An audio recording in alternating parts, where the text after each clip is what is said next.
ഇത് വാങ്ങിച്ചിട്ട് ഒരു മധുരമില്ലാത്ത ചായയും കൊണ്ട് ഇത് അവിടെ കയ്യിൽ വെച്ചിട്ട് ഒരു മധുരമില്ലാത്ത ചായ ഉണ്ടോ? ഇയാടെ വെക്ക്, ഞാൻ പോകുമ്പോ തരണം. പേരെന്നാ? ഷെഫീഖാ. നാട്ടിലെവിടെയാ നിങ്ങൾ? നല്ല പരിചയമുണ്ട്. നാട്ടിലെവിടെയാ? നാട്ടിലെവിടെയാ? അത് നോക്കി തന്നാലും ഇതൊന്ന് നോക്ക്.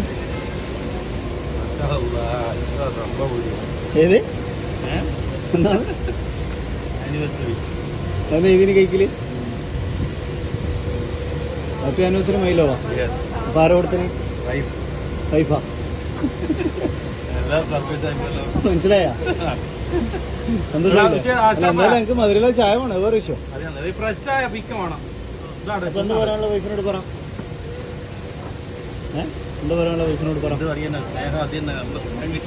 അത്ര മതിയല്ലേ? ഹാപ്പി ആയിട്ട് വൈഫ് ഇങ്ങനെ ചെയ്യുന്ന വിചാരിച്ചോ? ഇങ്ങനെ ചെയ്യുന്ന വിചാരിച്ചോ? അപ്പൊ 12 മണിക്ക് മുമ്പിൽ കറക്റ്റ് എത്തിച്ചില്ലേ?